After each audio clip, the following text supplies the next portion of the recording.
A common tongue. Not common speech, at dead level, but the uncommon speech of paradise, tongues in which oracles speak to beggars and pilgrims. Denise Levertov, A Common Ground. In Wood Green I found the pound shop, and the fan from the old laptop was constant.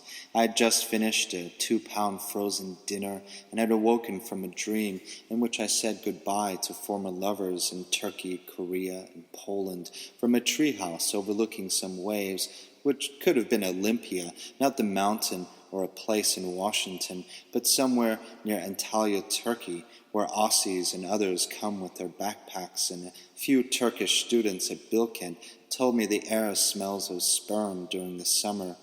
But it was not the summer, and the rains came hard for one day, and it felt like a flood, but we hiked to some eternal torches which were really fire coming from the ground, a constant torch, a well-oiled earth.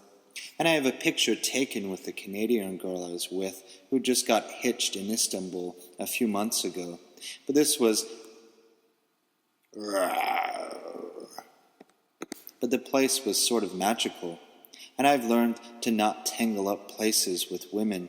The sun was so willing in Ankara and Olympus, even though it rained hard for one day, and when the rain stopped London for a bit to reveal blue sky patches, I thought, have I shit in my nose from the underground, or from the fresh flowers to mate? I had just finished watching the hypnotists all over YouTube who were tricking people into taking blank pieces of paper for money. I don't know if this was the dream or what led one thought to another. I do know there were fine hairs on the white bedsheet, toast crumbs, sperm stains, malt vinegar, and one small curry stain. There's still time. 2 days ago, Oxford, walking along the river near Christchurch College, and the joggers jogged by on the muddy bloop, bloop, bloop, and the bicyclists cycled up and down the path, calling out to the rowers, and the rowers were keeping time along the taking shots along the river, on the bridge over the river, and under a tree. Trees all growing together, and all those trees growing together were thick knots, and there was a hole in the trunk, a big green hole in the trunk. I took a shot of that, and in one of the shots, Eva is with the tree near the river, which somehow looks like the 1920s, which maybe has more to do with her black hat. Sparkle. Looks like an artist from the 1920s. Not that Eva wants to look like an artist, but she hit the bookshops after the walk along the river and the trees and the holes, or the pub first for some English ale at a place called St. Aldate's, which I just had to... I started uploading pics on Facebook when I lived in foreign countries, in case the old laptop crapped out. And now I upload the photos, and it feels like I'm making a statement about time, as in, I'm having the time of my life, which was not the case most of the time in these foreign countries. Sometimes my life was a still life, and not in the sense, I somehow want thrilling and still at the same time. Still. Here, those times were worth the experience. Well, anyway, this St. Aldate's did not feel like the historic pub, cheap Mick pub of the Witherspoon, but comfortable enough for the ale and some sambuca, which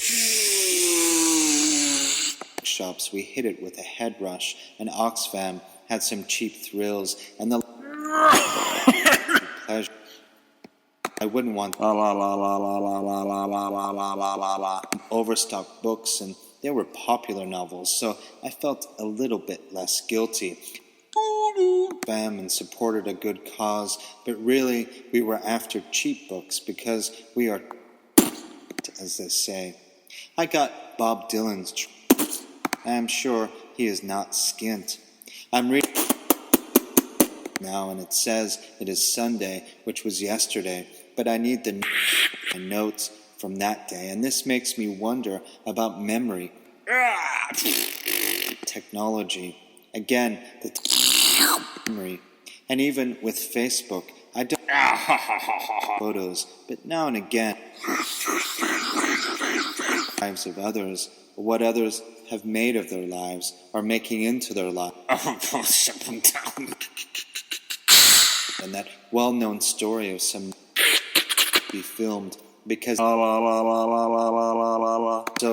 yeah, the notebook says from yesterday that I'm and I'm with her mom. There is sweat between my toes because the fella downstairs named Mark, the yellow kind, and we came upstairs with another head rush at the Albion Beatneck bookshop in Oxford. Kenneth Cokes collected and which is a sign of a good book. On some potential short plays in the tradition of Cokes, avant-garde plays for the reading at the Poetry Cafe. To celebrate the release of the movie Howl in the UK, the flyer says British poets are going yep, Asian, inspired by Ginsberg. But since I'm on a Coke kick,